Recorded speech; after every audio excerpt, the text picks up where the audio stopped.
Incredibly Average Podcast. I'm Devin. I'm joined by. All right, guys, welcome back to the Incredibly Average Podcast. All right, guys, welcome back to the Incredibly Average Podcast. I'm Devin, and we've got Travis, Eric, and we've got a very special guest today. This gentleman here is a legend in our city, to say the least. That, he's the youngest recipient of the United Way Emerging Philanthropist Award, Speaker of the Year Award for the Dorsey Academy of Entrepreneurs, the Damon Mumford Humanitarian Award, 20 under 40 class of 2022 in Stark County, author of 3 books, 2 workbooks, raised over $7 million in donations to local nonprofits. He's opened award-winning mental health cafe, the Greatness Cafe in Massillon, back in 2020. And to add to it, he's got his own holiday in the city, November 10th, Cyrus Ausar Day. So, Cyrus, thanks for being with us, man. I really appreciate it. I got to take you on tour with me. Make me sound way, the accolades, they're just going to keep growing, too, the more you do. Yeah, I'm trying my best to keep working. Saying. So, I wanted to kick it off first in that laundry list of achievements that you've already accomplished. Where does Barack Obama following you on Twitter fall in that list? Oh yeah, that's a pretty good achievement. You know what? I really appreciate your research. It's got to be up there. I mean, as of now, I didn't feel anything. I remember when I first seen Barack Obama follow me, but it came from them trying to recruit me to Chicago for that Big Brother, mentorship program. It was so long ago, I don't remember all the details, but when they had the mentorship program in Chicago and it was Big Brother and it was reaching out to some people, I just happened to be somebody they reached out to. That's funny. Kidding, yeah. I was doing some research and I'm like, man, that's crazy. That's crazy. He's over here like that was nothing, man. Yeah, no, it's like another day. No, that's funny. Obama following me on Twitter. That's crazy. I like that. So let's get into it, man. You just less than a week ago you started. You opened up your wellness center, Grow Mental Health and Wellness. Correct. And we started talking a little bit before we started recording, but we can just dive back in on that if you want to start there. So how was the first week starting that out? The first week was incredible to me, and the reason why, like when somebody come out and they see a grand opening, they don't understand that was actually 3 years that's kind of pushed into one day. So the people that came out, the love that was shown, even being there, the whole point of the Mental Health and Wellness Center as a whole is kind of introductory to mental health, because a lot of times people feel like they don't have any outlets, or they don't know how to talk to people, or they don't know, just all these I don't knows that's associated with mental health. So having that being in place and then seeing the genuine relationships and the conversations that even came day one was powerful. Like even on these are people that do not know each other, and they were already in the green room, my green area, the content room that you guys been into, and having conversations about the loss of loved ones and tearing up because someone just recently lost a loved one. And for them to feel like they got that out, even though this is a grand opening. This has nothing to do with a session. This is not a session. This is just a grand opening of people coming together. It created that environment because for me, although it asking me about grand opening, all that went into it, I studied color. I studied shape. I studied sound. I studied everything to try to help people be the most calm, relaxed, and genuine or feel comfortable in the space. Right. I mean, you two came in the space, and you can attest to the work that I tried to put in, but grand opening was great. Yeah. What you're saying, you saying they connected without knowing each other, and we're already talking about deep stuff, because that's a testament to what you're doing for the community and how you are as a person, your personality, your traits and everything, building that and bringing people together. That's a testament to that those people already felt that and felt like it was a welcome environment to talk about those deep things. What I think also is it's organic because people been seeing me do this since 13. Yeah, it's not new. Right. They know this is not a money grab. It's not, because mental health is a hot topic right now. So a lot of people jumping on it that really just looking at it as a way to make money. But they like, Cyrus been doing it since he was 13. Right. There's newspaper articles of me giving out turkeys at 14 and 15 and 16. Giveaways. Yes. So in doing that so long, it created that authenticity and showing the community that not only do I care, but I've been consistently caring before people were even caring. So yeah, Right. I think that's the reason why people are willing to come in and get that feeling, because even over time, just like no matter what sport you play or whatever you do, you kind of acquire a skill set that you can't read about. So in basketball, I know if I'm driving at you and your feet is flat, I know I can pull up for a jump shot. You can't block it. Right. That's not in a book. Same thing what I can do in the wellness center. I can look at somebody's body language and I'm like, okay. I can look at some people's eye contact, like how we are looking at each other. How you guys are looking at me. It's a certain level of confidence y'all naturally have inwardly. So I can address things straightforward. Like if I sugarcoat something to you, you probably like, man, listen, just tell me how it is straight up. But some people, it's like this. They shell up and then they look down. You have to sugarcoat with them. But that's only things that you acquire over doing these things over a long period of time. So going back into it is just, I think that's the genuine side of doing something and connecting with, the people. Right. Yeah, it's an acquired skill to be able to read people like that and just know how to move forward with them. Definitely. And yeah, since you mentioned it, Devin and I went the other day. Thanks for the invite. And I told you, like, I liked how cozy it felt. Like, all the rooms, like you said, you studied color theory and all that. And I think it showed. Like, instantly, every single room we went to, I felt, like, calmness. And I know that's what you're trying to build. But, like, I felt that immediately before you even said all that other stuff. Yeah. So, yeah, And- it shows. And when you create that environment, even though I just met y'all, it felt like I already knew you. It felt like we had history. It was just like very comfort. I mean, obviously, I'm here in your house. Right. You know what I mean? 2 days later. Right. So I think that is the key. Yeah.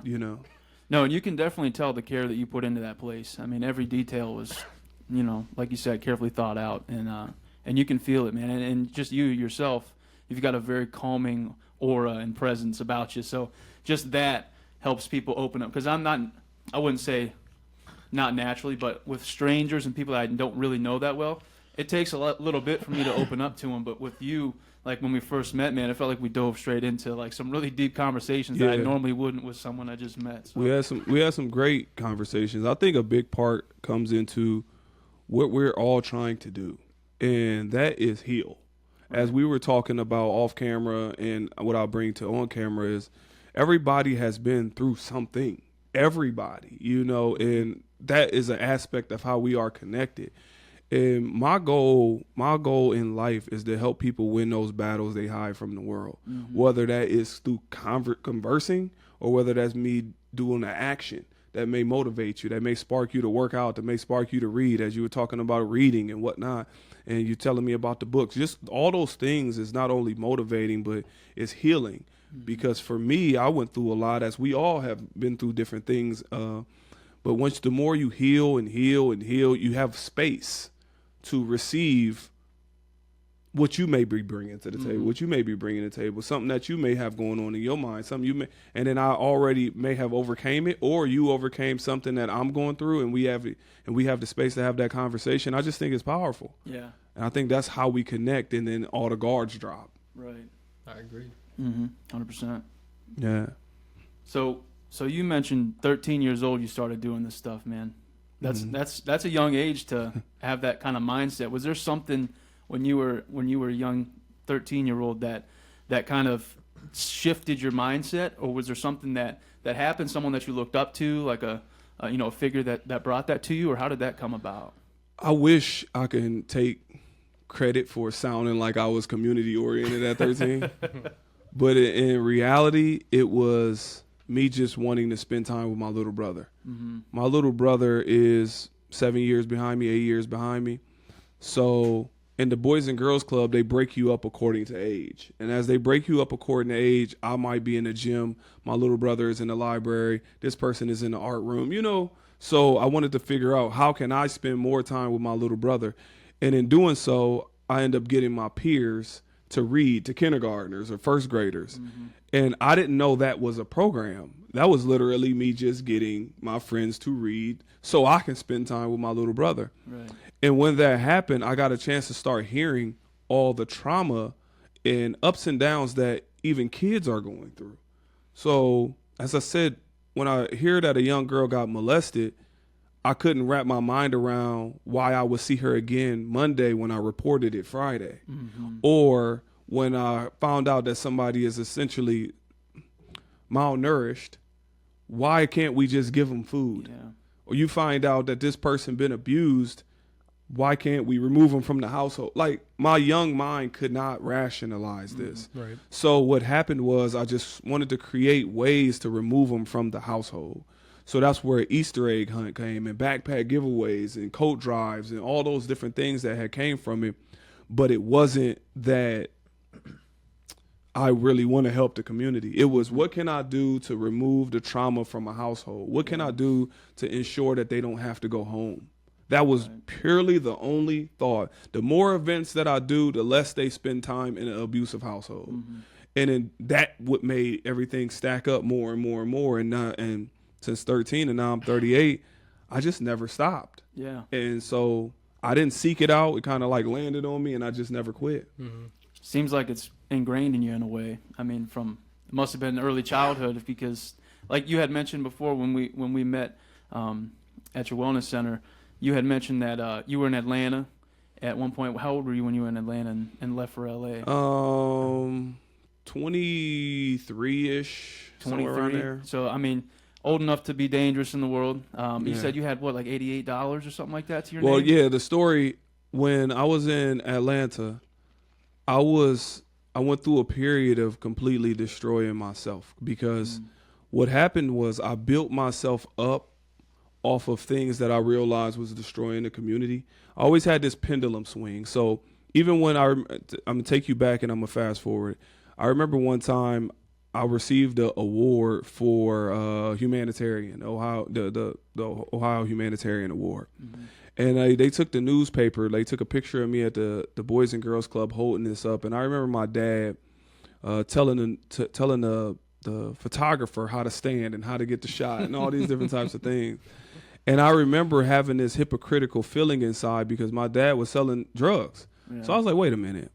How's the guy telling the newspaper guy how to take a picture of me giving out to the community while so the same time I would see somebody getting turkeys in my line is the same people that I knew that was receiving drugs. Mm-hmm. So I felt like a hypocrite. Mm-hmm. Yeah. It felt like, how am I building the same community that I'm destroying at the same time? Because it wasn't like I was going to tell on my dad. Yeah. It just wasn't going to happen. So I had always had this dilemma of building and destroying at the same time. Yeah. But I had to be cognizant of the destruction.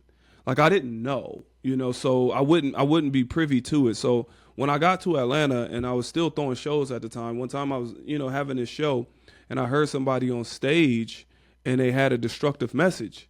And with this destructive message, I felt like a hypocrite again. I'm like, how am I giving somebody a stage to say things I don't agree with for me to make money? Because I was doing well financially off of this destruction, or what I perceive as destruction. I'm sure it's promoters or it's people out here that's going to say, oh, it ain't that bad, it ain't you. I'm just saying that's not what I wanted to do personally that I could live with. So I end up reading every book imaginable on self-help, from Alchemist to the Bible to the Quran to you name it, I read it. 48 Laws of Power. Every book they tell you that you should read to find yourself, I read, and I did not find myself. Yeah, it wasn't authentic to Cyrus. So I had to ask myself, who am I? And does this define me? Does this money define me? What defines me? And I gave everything up. So I depleted my bank account. I gave away all my clothes. I gave away my apartment at the time. I let one of my friends move in. And then I called my journey a full trunk in faith. I literally left from Atlanta, and I was deciding, I was like, should I go to New York or should I go to LA? I'd never been to both at this time. Well, I've been to New York, but that's like in and out. But anyways, I was like, I'm just going to go to LA because I know it's warmer. That was it. I swear, that was the only thought process. Yeah, LA is warmer. If I'm living in my car, at least it's not freezing. It won't be cold. Yeah, that was it. So when I left with $88, It was like I call my journey a full trunk and faith. Whatever can fit inside my car, and I don't know how this is going to work, but it's going to work or it's not. That was really my thought process. But what I can't have is who I am currently, because I don't feel like it was a good foundation. And in doing so, when I got out there, make a long story shorter, because this can be a long story. I started getting up every morning and going to Panera Bread. Well, first I would go to 24-hour fitness. This is when I was homeless. So I'm sleeping in this parking lot in my car in Los Angeles in Studio City. And as I'm sleeping in this parking lot, I just remember laying back and looking out my window. You know, you got this big car window in front of you, so it's like a television. And I remember seeing all the homeless people laying, and then you still see the mansions at the same time. And then it was like around Halloween, so you see everybody's decorations. You see the jack-o'-lanterns on people's mansion tops. And I just remember thinking, I'm like, this is crazy that I'm really seeing the disparity right here between somebody that's sleeping on the concrete with nothing, veteran, or alcohol, or mental disability, or just a lot of people in their family passed and they didn't have any stability. And I'm seeing all that. Then I look up and I'm like, then this guy's worth $30 million. Yeah. And that's crazy to see in this box. So I started getting up every morning and I first go to the shower. I first go to 24-hour fitness or LA Fitness. And then I would get in the shower, and then I'll do my workout, get in the shower, and then I would go to Panera Bread.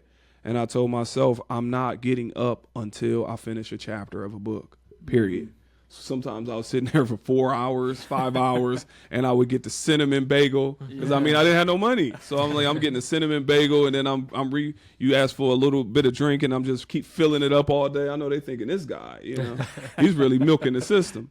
So I would do that. Then I end up finishing a book, The 7 Steps. That's not here, but The 7 Steps to Discover Your Inner Greatness. And in doing so, I still went back out and spoke at every school possible, from Watts to Beverly Hills to everywhere in Los Angeles. I spoke, or I tried to, and that still taught me more about the distance between even the things that we think is good.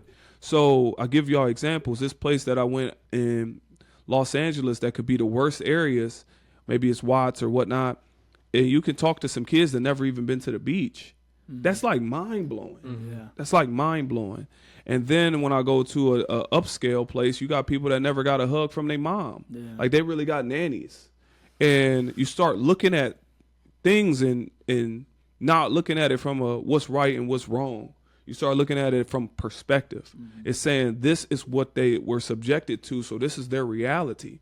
So when you I'll give an example that I said at this business. They're trying to figure out some solutions on equal pay. And I'm like, what happens when you get a lot of young men that grew up separated from their mother? Never had a hug, never heard I love you. They just got a nanny. That's it. And they go to an all-boys school, and they're very intelligent. They got lacrosse, they got soccer, they got all these different types of things. Meanwhile, they're lacking in the emotional connect with a woman. They grow up, they become very successful, and now they're running an organization. What would tell them that they need to treat women correctly? It just wouldn't make any sense. So I'm not saying that's right or wrong. I'm just saying this is their world. They never experience that I should treat a woman equal to me. It's you're just for duty. And you have to create a law for them to treat it correctly, or they will get on television and say, oh, I do care, because they know that's what will sustain their business. So I learned those things just on the behalf of perspective. Is it right? Is it wrong? I'll leave that up for anybody else to decide. But what I learned is I looked at things at the root. Then once again, going to Watts, and I started looking at things at the roots. I looked at the gang culture. Then being homeless, you got a chance to see the homeless stuff. You may not know that kids are bounced around 17 times before they turn 18, and then they only given $200 to figure it out on the streets. Who can do that? Right. Who can do that? And then question why the gang culture exists. Now, this is not the only thing. I don't want to make it sound like that, but it's a part of it. So, and then we'll question these people are just in gangs. You didn't know that they got bounced around 14 times, 15 times. They never had a school education. They never learned how to read. They never had any stability in there. Yeah, and then you get given a couple $100 and figure it out. Man, come on. So I started working with so many different organizations, and then that's how I started having a deeper understanding about people and what we really be going through. Because I got a chance to speak to speak at an organization that was helping kids develop from 18 to 21. That was in the foster. That's how I found this out. That was in the foster care system. They got bounced around that many times, and they had to teach them how to do things like shake a hand and look someone in the eye. Yeah. They got to teach them how to sit down and don't eat like this. Some things that we think are very basic, they had to learn and go to class for it because they never learned that. Right. And if we don't know that, you will look at this person out at a diner and feel like they're behind. You get what I mean? Yeah. So, and that becomes so, I'm sorry if I took over, I told you that we were having, good, No, but good. That is what our society will start doing more and more. Having a cafe showed me, have you ever been behind somebody and they're taking a long time to order and you be like, man, come on. Yeah, I have to. I mean, I'm gonna admit it. I did not know a lot of people can't read.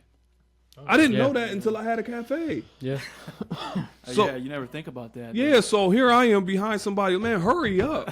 But really they're just going off the pictures. They can't read. Right. I say, man, this is like, mind blowing. So I'm sorry to deviate that much, but yeah, you gotta check yourself. Yeah, I didn't mean to go on this tangent, but no, you're good. Yeah, no, I mean, we're kind of going through a journey through your life. So I mean, you talk about LA. I mean, not as a blip, but you were there 8 or 9 years, weren't you? Yeah. I mean, you were there for quite a while. Yeah, roughly. And then, now I know this is a stupid question, but you biked from LA to Ohio, right? Correct. Is that true? It was a 40-day. Yeah, 40 day. I don't. I mean, that's what gave me my own day. But the reason why I don't talk about it as an accolade as much as I could is because the day that I got in from the bike ride is the day that my brother died. You know what I mean? So I kind of like let that one, be with because even all the photos that I got of getting in from riding. I mean, I got in that morning. He died that morning.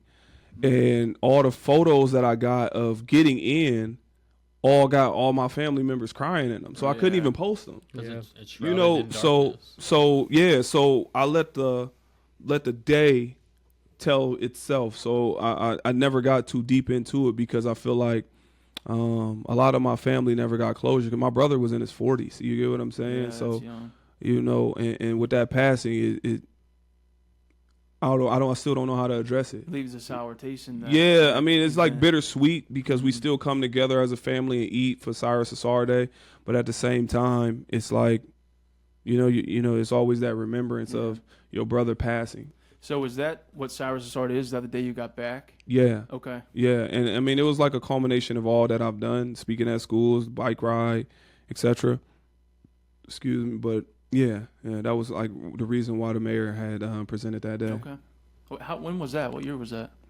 I'm terrible with years, but November 10th. It wasn't that long ago because I remember. when it happened. I mean, the cafe was open 3, 4. I mean, it may have been 4 years, 5 years ago. Okay. Half the time, I don't never know what day it is. Right. So I'm horrible yeah, with you got enough going on. years. Man. It runs together, I'm sure. Yeah.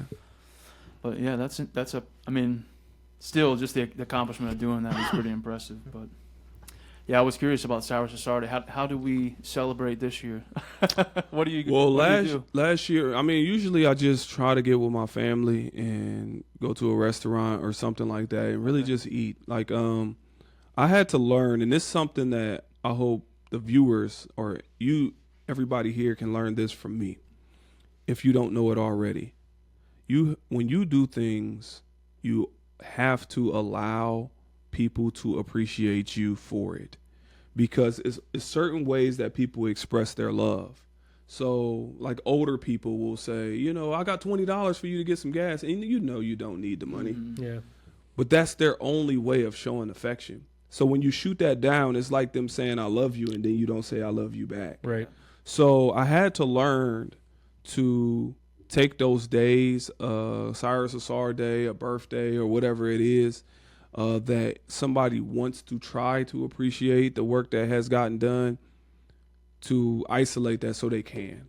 And the same thing that I do for others when they have congratulatory things, I try my best to help underline how great they are and that it is an amazing thing. And what can I do to make you feel? And usually we all say, I'm good, I don't want nothing, I'm all right. Yeah. But still, I just make those efforts. But what we do on those days is really just come together as a family, try and eat, try and, have some laughs, and that's where I leave it. The year before, I did a bowling event, and that ended up having about 350 people. So I brought in all these different organizations and just had a, how can I say, a networking event that was about all positivity, unity, uplifting, things like that. Yeah. Have you ever, and I don't want to, make you think about it too much or anything. It's a trauma, No, you can ask whatever. Related. But have you ever used your day to honor your brother? To some degree, yes. Amongst our family. Yeah. I mean, I talked to my brothers about it. My brother about it, and I honor him in a way of all the things that Shante is his name, all the things that he did teach me growing up. Like he's one of the reasons why I never got into selling drugs. I've never smoked, drink, any of those type of things, because he would talk to you that straightforward. Like, this is not what you want to do, because he would say things like, look at me. Is this the type of life that you want to have? Because it's waiting for you if you want to do this. But no, you have the ability to do something. You got to go. Or he's one of the people that would ensure that I would be safe. Meaning, if I'm coming out around the environment, he'd be like, man, you got to go, because I know what's about to happen. So it's a lot of ways that I honor him. Just like this is an honor to him at this moment. Just having a conversation about all the things that he not only taught me, but the love that he expressed for me. Yeah, and what you said about him saying, look at me. That's a very confusing thing for a kid, a young child, because I had that same thing. It's like, do you want to be like me? Like, it's somebody that's actively doing something they know they shouldn't be doing, and they're telling you, don't be like me. It's so confusing, because they're usually someone that you look up to in a way. Yeah. And to navigate that. Shante is the very reason I started being honest in my music. Because when I was first doing music, I was faker than a $3 bill. I was rapping about things that was so far fetched. Like I had certain guns that I never had, or been places I've never been, or had money that I know I didn't have, because I was 11 or something like that. And that's what a lot of the music is anyway. That is. I mean, you have emulation because it's influence, and influence is something else. But my influence was, whoever it was, a Tupac at the time, even though he wasn't rapping like that, but Tupac or DMX or Cash Money, or I can't remember the timing, but whoever it was at that time, I was trying to emulate. More so Cash Money, but I was trying to emulate at that time, being 12, 13. And I was fake. And I remember allowing him to hear my music and him shredding it. You know what I mean? Like, this is like, so I mean, it's cool, but this ain't you. Yeah. Like, you don't do this. Like, why would you talk about something that you don't do? Like, you're fake. And I remember him saying that to me, and it cut. I'm like, dang, no, okay, so I'm about to be the rawest version of Cyrus. And I think that is what kind of bred my path even into public speaking or looking at people on stage. Because if he wouldn't have cut that then, I don't know what I would have did with the music. I don't know what I would have accepted. I don't know what would have been cool. I'd have just been that person that say the same thing as everybody else. I justify why I'm doing wrong to say I'm just getting my money. You get what I mean? Something as simple as that probably took your life on a whole different direction. Just a conversation, an honest conversation. Oh, yeah. I mean, it was very honest. Hard to hear. Hurting honest. I'm sure. Him and my grandma, I give another, like my grandma one time. So when I was first doing my music, and I remember I was rapping about, I can't remember, being with some girls or some guns, and I was cussing, little stupid stuff. So I remember one time I went to my grandma's house, and she knew I rap. And she was like, put your song on. I was like, Oh, no. You're like, oh, no. Oh, my God. I was like, nah. don't need to hear it. Nah. She was like, no, put it on. So I'm like, man, I'm trying to move like snail status. I'm moving super slow. I'm trying to figure out, how can I get out of this? How can I maneuver out of this? And she's like, no, I want to hear it. So I put it on, and my grandma was, you know, my grandma, how can I say, she's sharp, very, very, very sharp. So she listened to it all, and then she was like, no, I really like it. I really, you know, keep, you know, doing a great job. But I remember the embarrassment I felt. Yeah. And I was like, if I'm embarrassed to curse, say something wild, whatever, in front of my grandma, how am I going to say it in front of yours?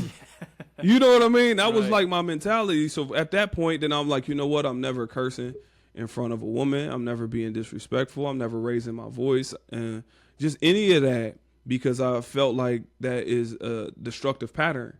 So I know I'm not perfect. I still deal with, you know, I still going to have a certain opinion and things like that. But I never yelled, never cursed, never put hands on a woman. No, nothing ever. And that stemmed from my grandma and me thinking, how can I do something and I'm embarrassed in front of my grandma, but I can do it in front of y'all. Right. You get what I mean? So that's what I meant by that building and destroying that I was saying earlier is I can't feel comfortable in hypocrisy.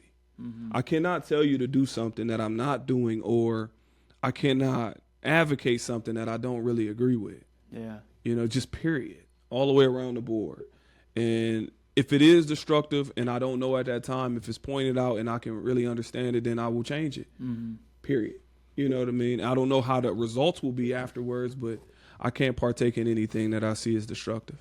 Right. And unfortunately, that's rare. You know, a lot of people will just, they won't be honest with you even though they know they should be. But that raw honesty is rare, and especially when you're, you know, trying to stick up for something that you believe in and someone else has a differing opinion on it. It's hard to stick your ground sometimes. It's easy to just let it go, or to, you know, let them think what they think. And, you know, it takes a little effort to stand your ground. Not only that, because it comes with certain morals. Yeah. So I'll give you an example. Like I've recently heard about somebody being angry at me, you know, and this is somebody that throughout my companies, I make it broad so somebody can't pinpoint the people. So throughout the companies, whoever I hire or whoever I bring in, I kind of analyze who they are as a person, because it's not just about money. It's who I'm going to have around me. And I remember I was going to hire this individual to work with me. And I remember as soon as we're getting down to the all they did was badmouth who they used to work for. And I was like, it's a red flag. Yeah. So I was like, and I told him, I'm like, you know what? You're not a fit for what we have going on. They're still mad till today. That was like 5 years ago. And I was just like, man, because that is a standard that I'm saying, you know what, if you did this to this person, or you felt this way about this organization or company that you were at for years, how you like, what do you think you're going to get from me? We all have ups and downs. So I don't want my down to be the time you get on Facebook and allow the world to know that, you know, whatever it may be. Yeah. So, yeah. Yeah, I'm curious because you're in the business of positivity and trying to make people feel better in general. But I'm sure you see a lot of negativity, and I'm curious as to how you kind of navigate that and keep empathy with people that are just, you know, like I know you touched on it in your book a little bit about, you know, staying empathetic towards people because they got their own problems that they're dealing with. But I'm curious how you handle that, you know, in your businesses and personal life and things of that nature. Well, in business, I just understand that in business it's a little bit different than personal. In business, people have agendas. And I don't know what their agenda is. So some people's anger can derive from you saying no. Like, which is like wow to me. Right. Like, you're mad at me for what I didn't do for you. Not nothing I did to you, just something I didn't do for you. Right. I can say, man, let me get a ride. Since you leaving, let me get a ride home. I'm not going that way. Well, F you. You like, how did it turn into that? Yeah. And people are quick with it too. Yeah. Which means I can remind myself that had nothing to do with me. Like, that had absolutely nothing to do with me. So in business, I always process it like that, because the more successful you get in business, and I hope everybody can hear this, the higher people's entitlement is towards you. As this podcast get larger, y'all will have somebody to say, hey man, let me on. You like, well, what should we have you on for? You don't do anything. Yeah. They're going to get mad at y'all. Right. You know what I mean? Oh, the podcast is not that good. You know, they make up something. You know, they're not really that smart. You know, his beard is fake. You know what I mean? It doesn't matter. They'll say whatever. So the question is, how can I allow that to affect me, or how do I deal with that negativity? I mean, I just let things be what it is. Like, one thing that I learned is you don't have to defend the truth. Mm-hmm. It stands on its own. Over time, it stands on its own. At the time, a lie can sound good and really be believable, but you just let it be what it is. And over time, people see. So I know people have said certain stuff about me that I didn't hire. I'm sure a female has said something about me that I didn't want to date. I'm sure somebody asked me to help pay their rent. I was like, wow. Yeah. I said no to that, obviously. And then they had some things to say. Yeah. One person was very mad at me because I didn't post their stuff on social media. Like, all those things start coming, and I'm like, what am I supposed to do with that? So I literally just fall back and I stay consistent with what got me to the place in the first place. And in doing so, I noticed that those people taper off and everybody, flip-flop in different ways. How I deal with negativity on a personal level is it really don't come too often. I done surrounded myself with an ironclad, lovable, respectful people. I can go down my list of friends and they are all great. Like, I talked to my friend Cliff, and he tell me about how he's raising his son. His son is 3 years old, and he's able to count by 3, 6, 9, 12. He's a great father, and the things that he's doing for his son, I admire. Then I talked to my friend Ari, or Chad is his name, and he's a priest, and he traveled the world, and he helped people, uplifting them through positive words of spirituality. And just I'm inspired by him because he really digs deep into every profession, whether it is he learned how to do yoga, or he learned how to eat properly, learn how to speak a different language. He's really enthralled into it to a point that I'm inspired by it. Then I talked about my friend Mark Bigsby, and he's doing Juneteenth, and he has a lot of community engagements, and we talk almost every morning about stuff. Then it's my friend Ramir, and he was like a mentor. He looked out for me as I was young. I mean, I can keep going, and I wish I wouldn't have started, because then people would be like, man, what about, no, but I mean, I got a whole village of people that I truly love and are looking out for me. My younger brother got a clothing line called Prevail. He's doing really good. I'm inspired by him. I tell him that what he's doing is amazing. He really looks into fabric. He looks into everything in a hyper detailed way. So, I mean, as I said, I can keep going. My nephew Jordan got his own painting business, and he's doing really well. And these are the people that's surrounding me. My sister, Koela, has a cookie business, and she's doing really well. I mean, my friend Kenny Peterson, he owns Nothing But Cakes, and he owns Any Lab Tests Now, and he's doing really well.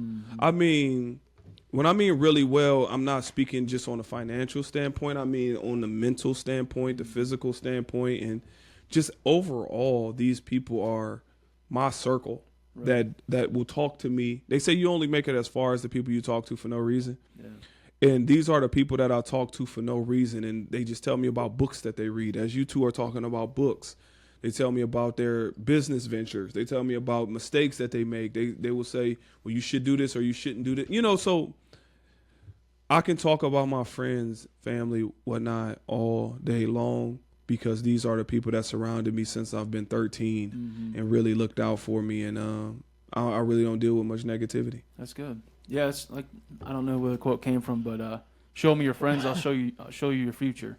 I mean, who you surround yourself with is who you're going to end up being in the end. So it's important. Definitely, because it's influence. Yeah. Like I say this all the time. People do not understand is what you putting in your ear, what you putting in your eyes, what you putting in your body. It's all influence. So if we spend time, I've got my phone right here. If I spend time and I'm all on social media, the question becomes what goes into my eyes and what goes into my ears. Because you don't realize that it's subconscious. You will not realize. I set up a new account through Grow Wellness Center, and the first thing it showed me is women naked. I'm like, I didn't even build an algorithm yet. So how would that influence me when I'm with my girl? If I pay attention to this 24/7, I'm gonna say what? Like, I don't even want them effects. So let me get this out of my face. What is it going to be like if I'm constantly hearing a message about whatever it may be? The same thing that I was talking about being on stage, and I'm listening to this message. You will not realize how it would affect you. Same thing about friends. We all have our ups and downs. We all do. So if you have a friend that is jealous of this podcast and you're on your down, they might say, man, you should leave your wife. You know what I mean? Like, Yeah. because they don't have a wife, Right. and they don't have, and they aspire to have what you have, and they've been hiding that jealousy. So that influence is extreme. It's more powerful than I think the world or people understand. Mm-hmm. What you putting in your ears, your eyes, your mouth, what you ingesting as a whole. And I wish I can get on a bullhorn to talk about that, because you have like, when I was in Los Angeles, I got a chance to see things that I wish everybody could see. To give you an example, I look on social media and this woman will have 300,000 followers. And they're a beautiful woman. But I seen them sleeping 7 deep in a studio apartment on air mattresses. I seen it. Cyrus, I seen it. And I'm sitting here thinking, how in the world are you the standard when you're 7 deep in a studio apartment on air mattress? I have no problems with nobody, grinding it out. I want to be clear. I don't want somebody to deliberately misunderstand me to say you was homeless, Yeah. No, I mean the frauding. Like, they would literally get a income tax check. So let's just say all 4 of us got our income tax check is $2,500 a piece or whatever. So right now we got $10,000 amongst us. And we are all, quote unquote, Instagram models or Instagram influencers. So we all take the $10,000. We go to the Gucci store. We buy a bunch of stuff. We let you try it on. We get all the shots and we take it back because they have in Los Angeles, it's a big, what you call it, the people that dress people up. I can't remember. Stylists. They have stylists, so they leave the door open for returns. So they do that, and they take all the pictures. And then now it's my turn. Now I go to Dior, and I do the same. Now it's your turn. Now you go to wherever, Louis Vuitton. And we do enough shoots where people are not going to recognize the hairstyle is the same. They just going to look at the clothes and look at the car. You standing next to a car that's not yours. Right. You in a position, because you can drive up the mountains and then get out and, take a picture in front of it, whatever you want, mansions and stuff like that. And they won't realize that this is a fully fake orchestrated vision. Right. But this is the person you're aspiring, That person doesn't exist. aspiring to be. And you will listen to that person before you listen to your mom. Your mom is telling you, make sure you study. I mean, look, I'm about to be an influencer. Forget what you talking about. Like, look at her. She's really getting it. Yeah. And that is like... It's scary. It's like mind blowing. It's like mind blowing to me because you get a chance to see it all. Then when I go speak at a school, I will see the influence. I see the influence with the difference between if I walk in normal, if I walk in with a Rolex and a Gucci bag. They listen differently. Right. And I'm like, just the influence is powerful. So that's something that people got to watch out for. Yeah. Influence is real, man, and it's scary. That's why social media, it's got its pros and it's got its cons, man. Yeah. It's a good, to get your message out there, like, to share your business and ideas and things like that. But man, there's people on there that are living a double life. It happens Yeah. all the Oh, time, my though. God. It's status. Right. Yeah. Yeah. Like it's like I rented this watch. I rented this car. Yeah. Or it wasn't even mine. I took a picture by it. It was in the parking lot. I mean, a lot of social media is what you just described. Yeah. It is.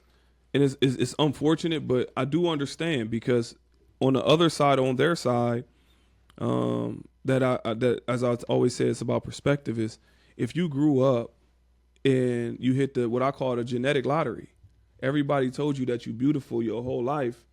That's all you know. So everything was a desire. Every man that talked to you was always trying to sleep with you. Every woman that was around you was trying to be like you. So where did you get your truth from? Especially if there was no parents involved or anything like that. You had nothing to stand on to be valid. So you believe that this is my value.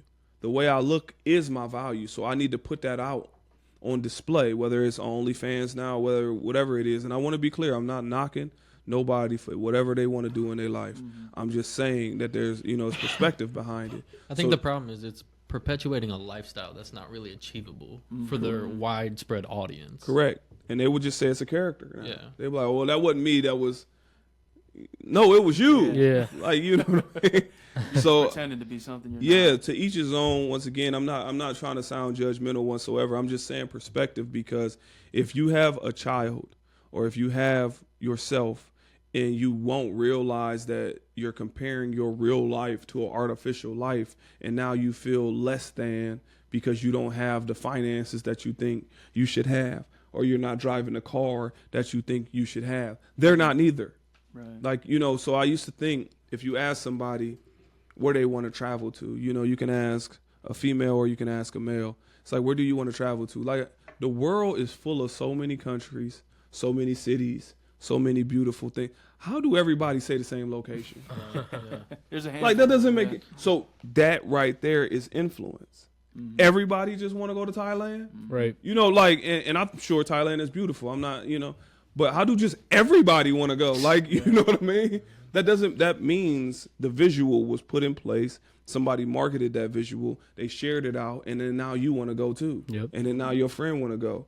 But I remember a time when and this is going to sound like we're old heads, but it's just like where you desire different things. Yeah. Absolutely. I want pizza. You want burger. You want steak. You want tacos. Now it's to a point. Everybody just want burgers? Mm-hmm. No, come on, man. That's not realistic. Yeah. I didn't mean to veer off, but yeah. Oh, no, you're fine, man. I want to ask you about this book, right? I said I read it the other day. Really good. I think I know the answer to this, but you were talking about people speaking negative because they didn't get something they want. And I remember one of the things in there you were talking about, you were hanging with a girl, and then it was told to you that she had STDs, right? Mm-hmm. And then you found out that this person just spread that rumor because she didn't want to sleep with them. Correct. So I think I know the answer to this, but are all the examples in this book based on real stuff you experienced, whether it was your friends or you? Yup. Yeah. All of them. That one was a real story for me. Going to university. I remember you specifically said Yeah, no, it was me. It was me. Like going to the university, yeah, it was me in college. But I think that speaks to this even better. Like, you weren't just thinking of scenarios, you were actually speaking from real life experiences in each example in this, which I think made for an even better read for me. I appreciate that. Yeah, it was so many different things I learned in this journey of life that I try to make my notes and I tell myself, how can I be as authentic as possible within this? I don't know what it may look like, but how can I be as authentic as possible? And that's what I try to put in the book. So I appreciate the fact that not only you reading it, but, taking something away from it. Yeah, absolutely. Yeah. To shift gears a little bit, I know we talked about this podcast and where the thought came from in the first place, but we sort of developed it on the basis that growth is kind of found outside of your comfort zone, right? So that's kind of the idea behind like everything we do. Like the first idea we had was, I'm signing up to run a marathon, and we signed up to run one in May. I'm not a runner. It's something I'm not comfortable doing, but we're pushing ourselves to do it. Like the reading challenge I talked about in January. I haven't read a book since 8th grade, so it's not something I'm necessarily comfortable with.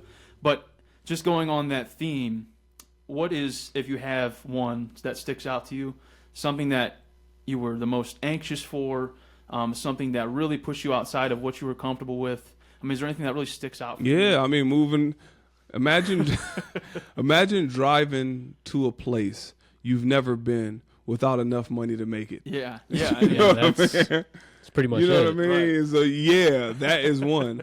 Another is first time I remember performing, and it was in front of all my family. That was nervous. First time that I remember public speaking in front of all my family, and I'm telling the stories about us. Yeah. That was I was nervous about that. Business stuff, not really. I always felt like, it was necessary for me to do. Yeah. So I never really got nervous with business or whatnot. Mm-hmm. But yeah, those for sure. Putting out my first book, I was nervous because I really tried my best, but I knew it was a lot of grammatical errors. I knew it was a whole lot, and I never knew nobody that wrote a book. Yeah. Putting out a song, I don't feel so nervous about, but writing a book and putting out my thoughts, I'm like, man, because I'm not the best at grammar. I'm not the best at all those things, and I didn't want to represent myself in a manner of which that was detrimental. You know, like people clown you. Yeah. You know, how are you gonna put out a book? And then it's grammatically incorrect. Yeah. So I was nervous about that. I mean, I can list a lot where I was nervous.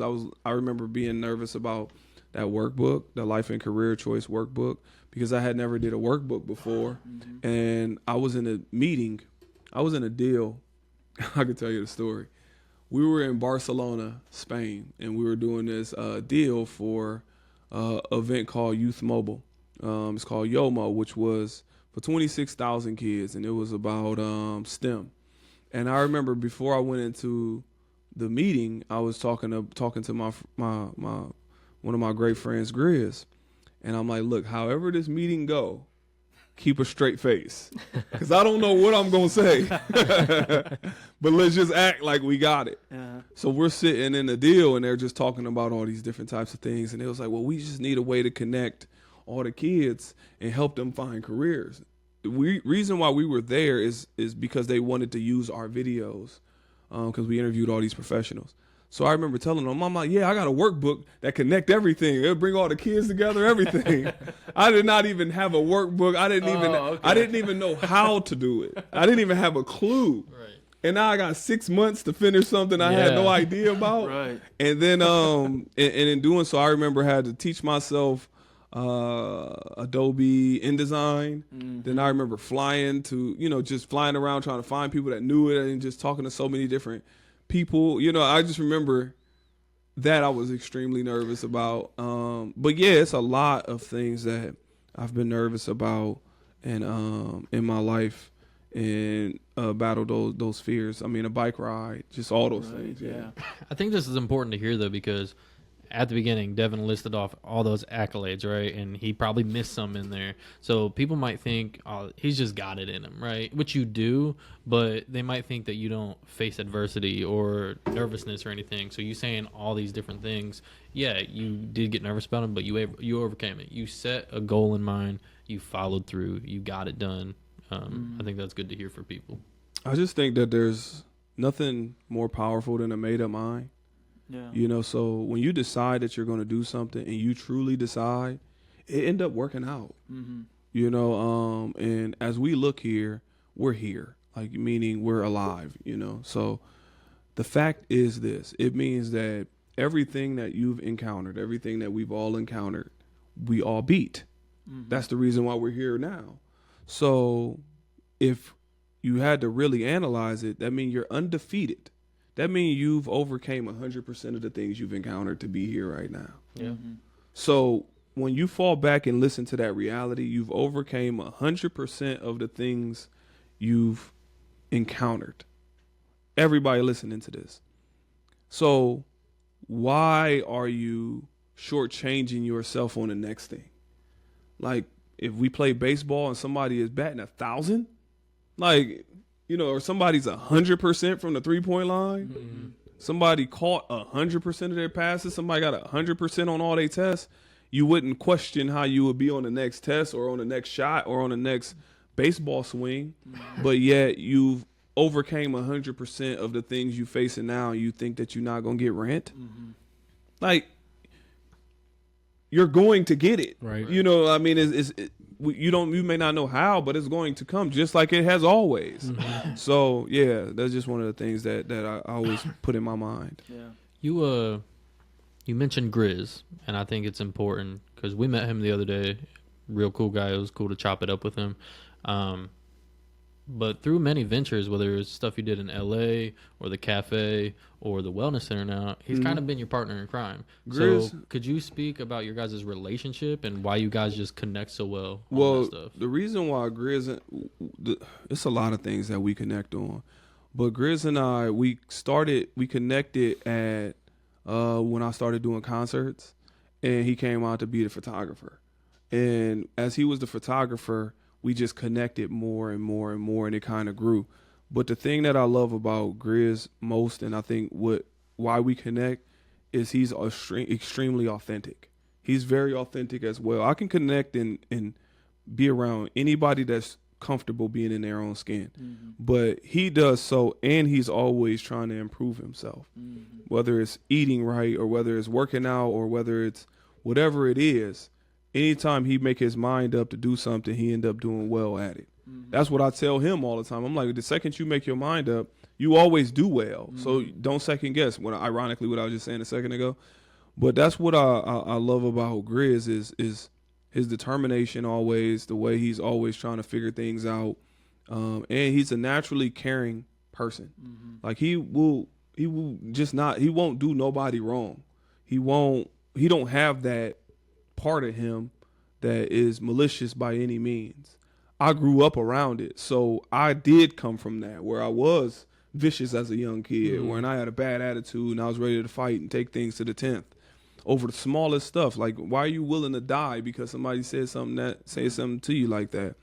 Not acting like, I'm tough or anything like that. But what I'm saying is my attitude was horrible.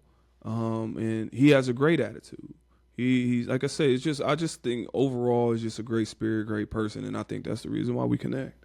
That's beautiful. And I also think you talked about other friends you have too earlier, but you meet good people, you want to keep them around, and clearly Grizz and you mesh well, like on that level, and your goals in life and caring about the community and for each other and everything, and it shows. Yeah. I mean, he's gonna continue doing great stuff. I mean, he was the chef, videographer. It's just who he is, I don't think he even get enough credit, but because a lot of times people see me on the forefront. Yeah. I'm outspoken or whatnot, but he does a lot of work behind the scenes. Like, he came up with every recipe for the Greatness Cafe. Minus the smoothies. That's my thing. That's that's what I did. But all the food stuff, and he continues to do so, and he's gonna teach people how to eat healthy at the wellness center, and Yeah, because he better when he listens to this, he better be happy. That's why I thought it was important. It was important to bring him up. Look, Grizz, you better be happy. Yeah. Because you're not doing it alone. Yeah, I'm not. Even if the main mission or you're the face of it, you're not alone in the journey, and it's important to point out those people and credit them. Yeah, that's the last chapter in that book. He's give your flowers. Yeah, it's very important. Yeah. Like, that's one of the things. I can break myself down on camera all day long. I can break myself down to you guys all day long. I had a horrible attitude. I always expressed how I felt. I didn't care how people feel. I don't think at times I was the best person as a young adult because my attitude would get in the way of having empathy. So when you're that way, you just kind of like, you get hardened. So I had to learn to soften up. I had to learn to express myself verbally to people. You got to say that you love people. You got to say when people are doing a great job. You got to say when you appreciate people. Like I've said to y'all, I appreciated y'all coming out. Because a lot of people don't do the work that y'all doing to even interview. So I got a great appreciation for the things that y'all were doing. So, I say those things all the time, but I was never like that. I was hard, and I was one of those people, I'm keeping it to myself. I felt that way inwardly, but I don't want to say nothing. I don't want you to think, but now, no, I will call people and say, like I was saying about Cliff or saying all my friends earlier, how much I love them and what they do and how they inspire. And like I said, the list goes on and on and on and on. But yeah. I'm way more expressive now. I'm way more lovable. Like, I used to be so hard. Like I said, it's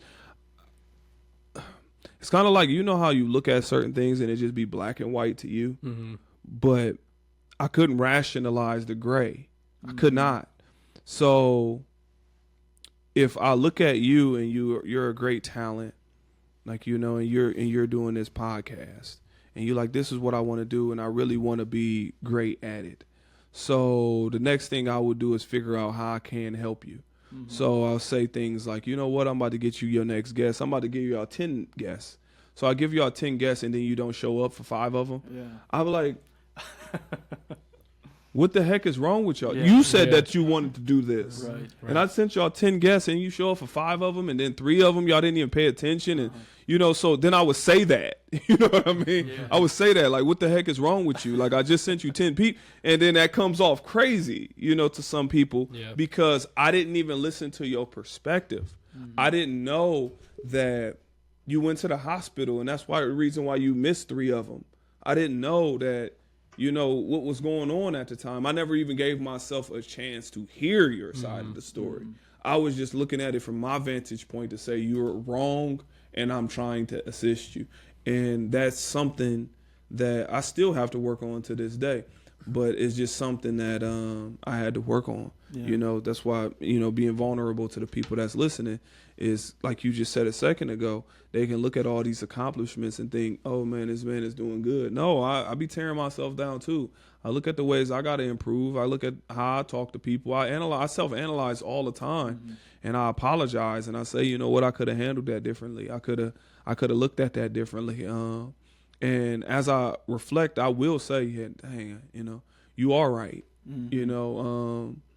I am wrong. And then I try and think when I know I'm right, I'll be like, wait, I got to figure out how I got to say this because I don't want to sound arrogant in the correctness. So, it's just all those things that I work on internally as well as I reflect as a man to be a little bit better. So, I got a lot of work to do myself. Yeah, as everyone does. Everyone, nobody's perfect. Yeah. But just self-reflection is key. It really is. I mean, for you to be able to look back on something and say, maybe I was wrong, that's rare in itself too. I mean, that's not something that everybody does. Yeah. I mean, let's Really. speak about the nonprofit. Grow into greatness. You live that message every day. You have to grow to improve, to reach that greatness. You're not born with it. You have faults here and there. Nobody's perfect, like you said. We all know this. But you overcome certain challenges, certain adversity. And so your message you're spitting out to the world, you're doing it each and every day. Yeah, first off, I want to say I appreciate that. And, I mean, it's just always been the goal, like self-improvement, to try and be a little bit better than I was yesterday and measure it against myself, not measure it against any of y'all. Everybody got things that they're really good at, and other people got areas. We all got areas we need to improve on. So I understand that, and that's just what it is. So, once again, I appreciate that. And, yeah, that is the mission, to be better than I was yesterday, grow into greatness. Right. That Yeah. takes work too. It's not easy. Yeah. Absolutely. So earlier, before we were recording, you had mentioned, and I wanted to touch on this a little bit because I think it's an interesting thing to think about. Is you talked about how difficult sometimes giving information is. Like you set up a meeting to teach people how to write their own book or to teach people how to be a public speaker. You're trying to give this information away for free, assuming that anybody would want this knowledge. But I think what you found was that there's a very small number of people. There's a small amount of people that actually want that change in their life, and just taking that and that you have learned that. How are you applying that into your wellness center? That that there's a lot of people out there that don't want to change. Like how do you navigate that with what you got going on at the wellness center? No, that's an amazing question. What I do is I try to focus on who loves me as much as I love them, and not who just I love. Because when you focus on who you love and they don't love you back, Right. is no reciprocity in that. So when I have things like teaching people how to write a book or teaching people how to give a speech or teaching people how to do whatever, I don't get discouraged by who don't show up.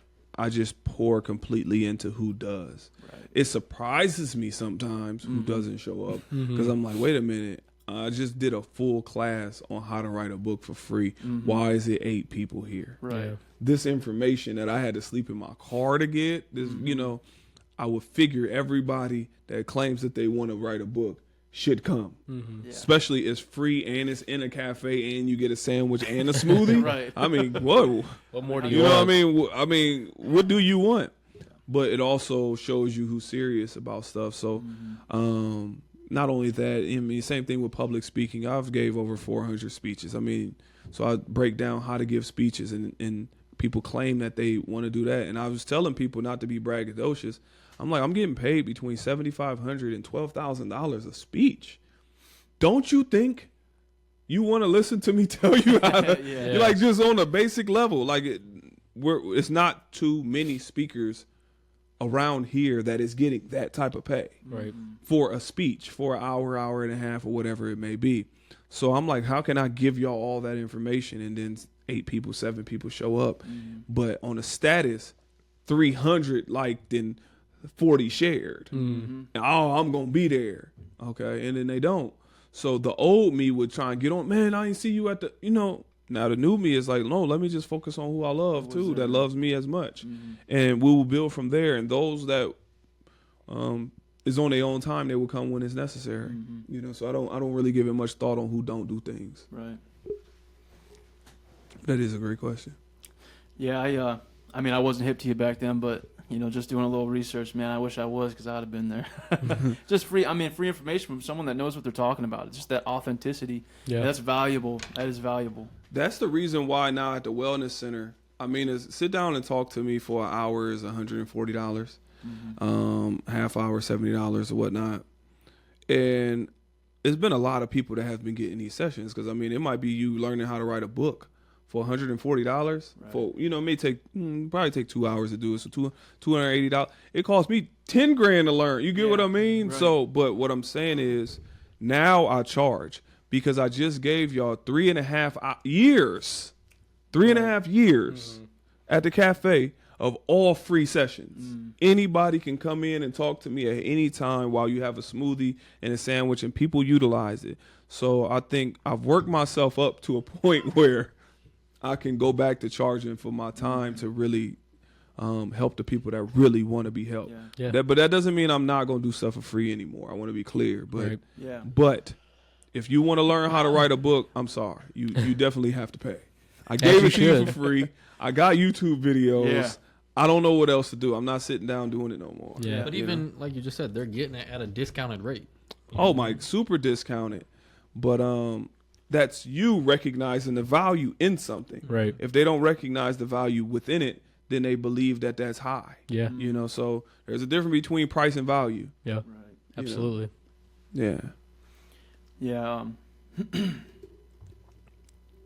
I know we just lost covered my a train lot. of thought. I mean, we covered a lot. Yeah, man. So I can say this at the cafe, and what I can say about the wellness center at the cafe, we had some young boys come in. The young cafe is closed, by the way. I want to be, but I'm just more or less going to tell you about the initiatives. We had 4 kids come in, and 2 of them sat down, and 2 of them came to the cash register. And the 2 that came to the cash register, they had money, and the other 2 that sat down, I'm looking at them, I knew they didn't have any money. So to make the long story short, I'm like, are y'all hungry? They're like, no, we're okay. I already knew it. I knew it, because I remember how I was when I didn't have no money. So I remember saying, I'm like, we made some extra chicken sandwiches. Do y'all want them? Yeah, of course. Yeah. I'm like, yeah, we'll take them. Since you got some extras, I guess we'll take them. And that day, that's when I started implementing, from here on out, any kid that can't afford food, we will give it to them for free. And what culminated from it was all that work that got put in from all that time.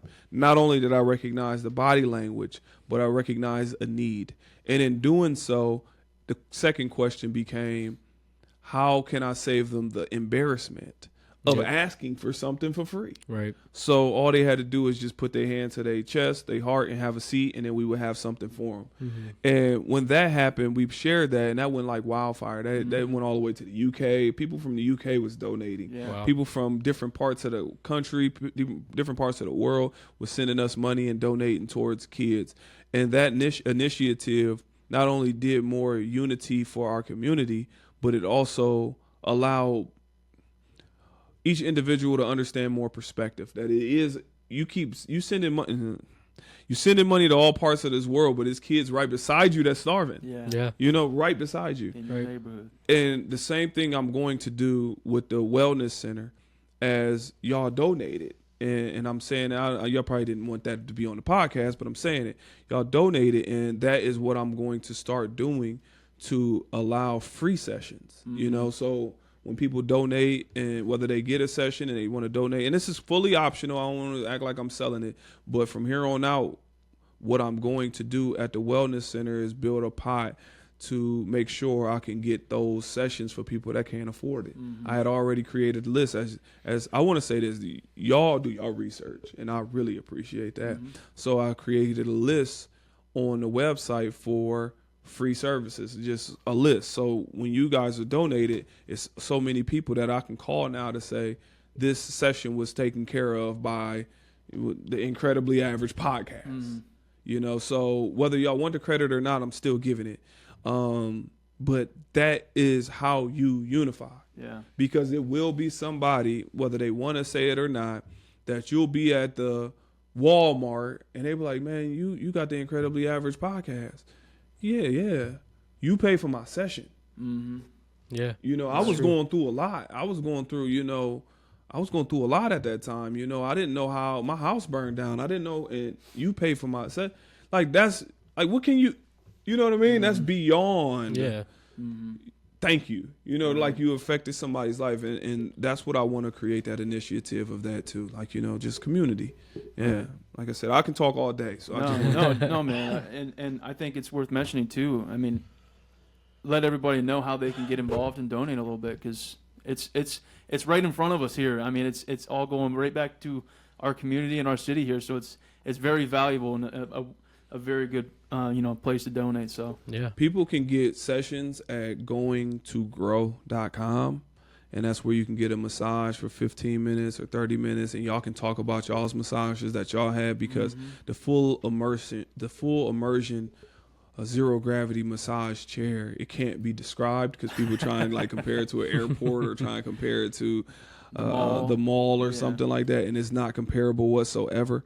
But they can go to goingtogrow.com and get a massage, book a massage, or the same thing, they can book a session, a one-on-one conversation with me, whether they want to talk about some of the things they experienced in childhood trauma, or whether they want to talk about how to organize their schedule. They want to learn how to write a book. They want to learn how to do clothing. They want to learn how to do anything that I got, you can have knowledge-wise. And, yeah, they can set up a session and do so. And with people like y'all donating, then I know I can open the door for the people that put themselves on the list as well. Because as I've been saying from the beginning, this is not a money thing for me. It's always the community thing. Or else I would have never came back. Yeah. I'm not leaving Los Angeles. right. You know, so but yeah. So once again, I appreciate y'all, because y'all helped me, and y'all are some genuine, caring people. Yeah, I mean, we appreciate that. And I'll speak to, because someone might hear this and they might think, this guy's probably full of himself. But I just met you the other day, and instantly I felt connected. We got super deep into our conversations. We legit, when we were driving over, we're like, oh, this will probably just be 15 minutes, whatever. We were cool with how long it was, but we legit were like, this will be quick. He just wants to get a feel for us, whatever, right? We check out the space.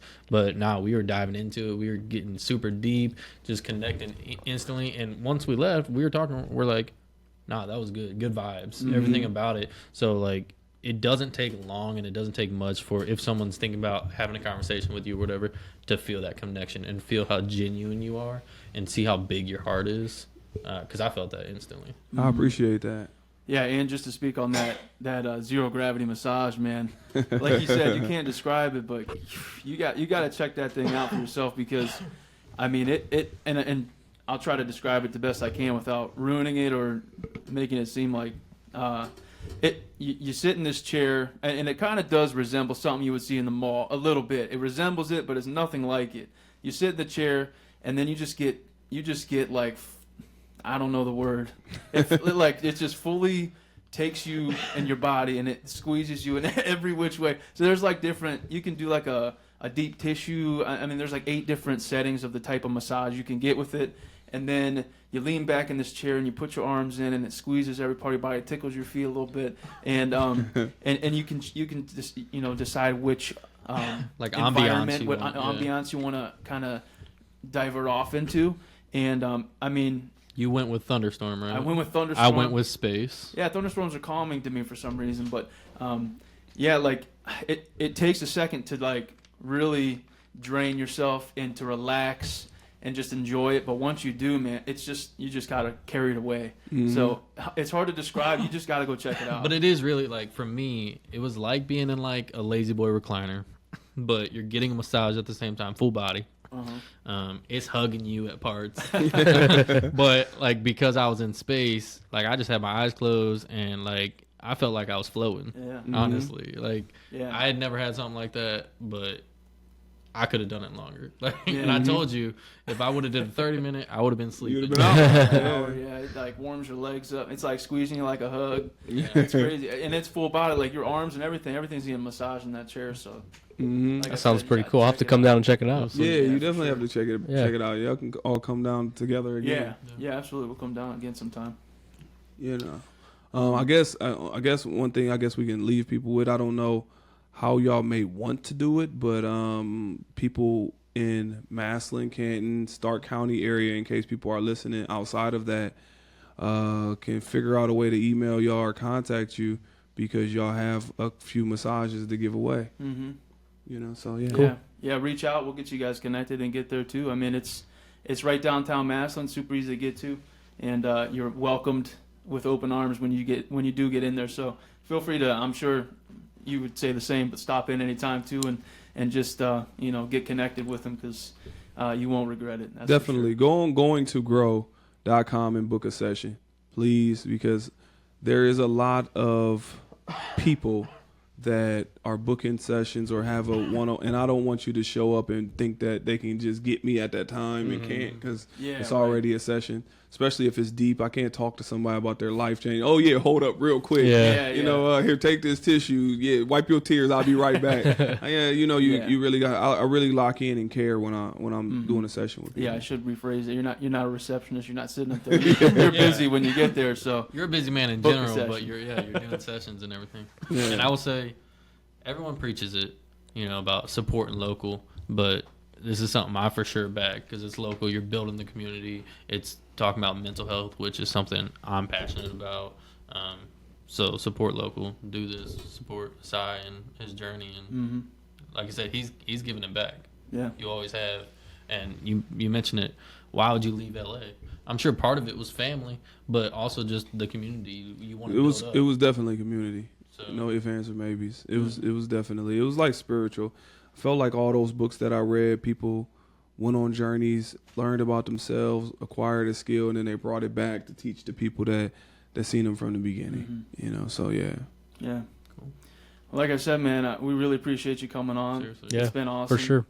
Your time is very valuable to us. So, yeah, it's super awesome for you to be here. And I know we're just in our house, so for you to just come on and come on in and just feel as comfortable as you could, man. Definitely. It's And awesome. a lot of it was based on how you guys came to the wellness center.